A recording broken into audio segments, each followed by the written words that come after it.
So, this is one of the things that I write about, a photograph that I've had for a long time.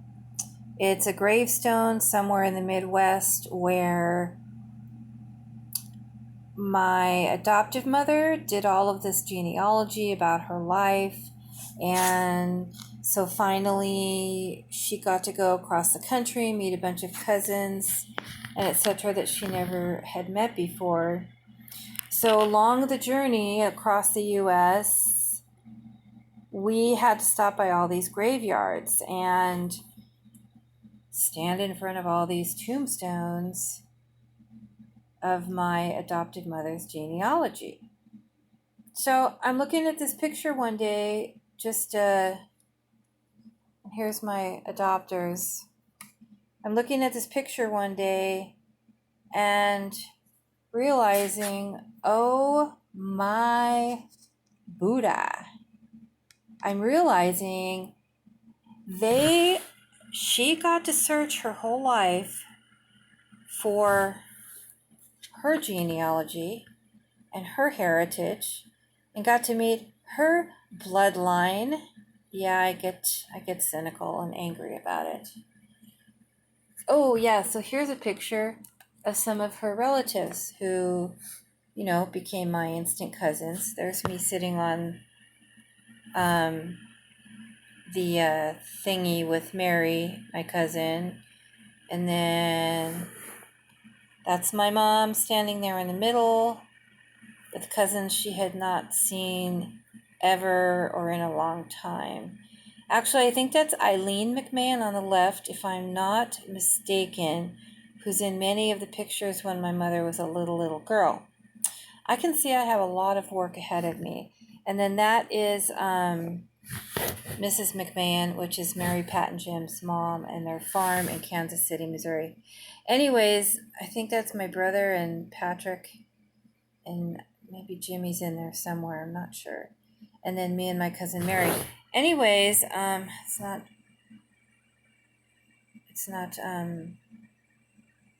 I don't have the best lighting. It's 4 o'clock in the morning. Anyways, so those were some of the cousins that we met. But it occurred to me, what the hell? I mean, she got to do all of this and find all of her heritage, her genealogy, meet all these blood people. And then what did she do to me when I was 17? My adopters told me, we don't know your birth name. We have no idea. My detective father, okay, we have no clue. We don't know, Missy.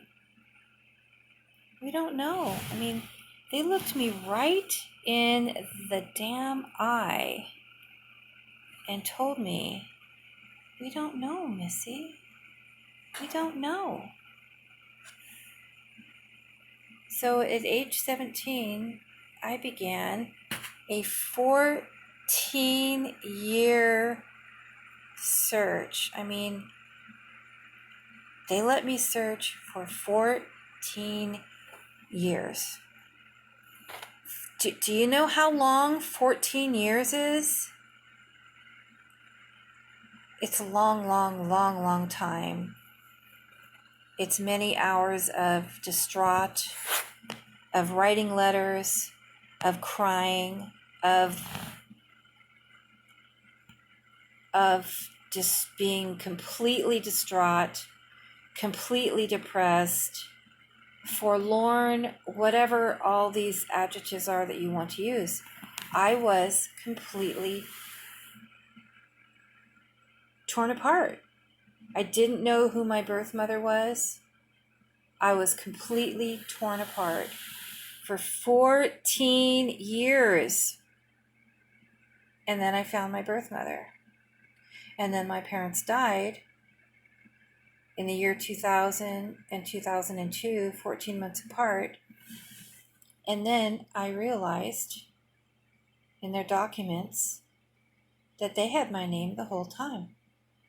That my adopters completely, utterly lied to me. She gave herself everything that she wanted. She gave herself all the tombstones, went completely across the freaking country in a freaking trailer with two freaking huge Labrador retrievers that me and my brother, my adopted brother, had to deal with. And yet, what did she give me?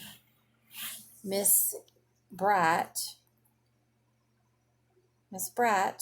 Brat number 2, I got lies and lies and lies and lies and tears and depression and being distraught and being severely depressed and having subconscious problems that I didn't understand were even going on in my life and that I am now figuring out.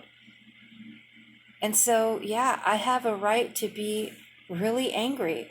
I have a right to be discovering all of this and realizing how it affected my subconscious, how it affected my life. Horrible, horrible lies. You don't do this to a little girl. Look at how little I was. I was little. And a few years later, I was 17. I think I was, okay, so this was 75. So this was 77. This had to have been 1977. I was 12. So 5 years later, they completely lied to me. I was still young. It doesn't matter if you're 17 or if you're 77. You don't lie to human beings.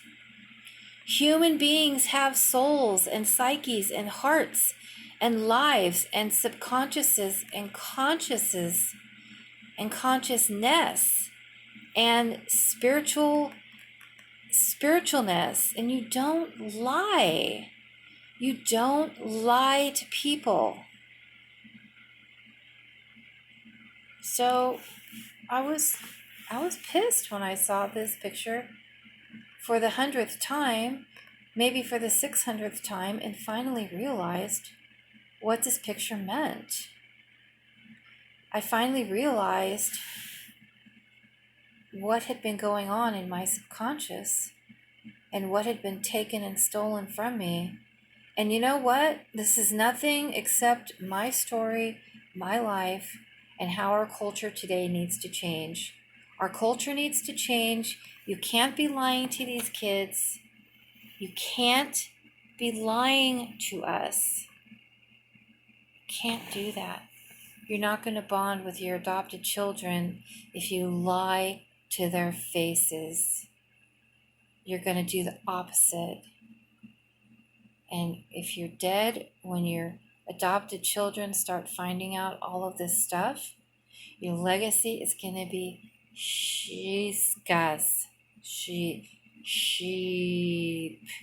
Your legacy is going to be sheep. I'm sorry to say that your lives are going to be an example for other adopted parents, foster parents that need to be treating children who were abandoned by their mother and father. They needed to be treated right. But if the world does not treat you right, what you need to understand is that you are here to be you, not to be anyone else. Just to be you. Make your trek in the world, make your journey matter, make your tears and your blood matter. Don't let it go under the rug.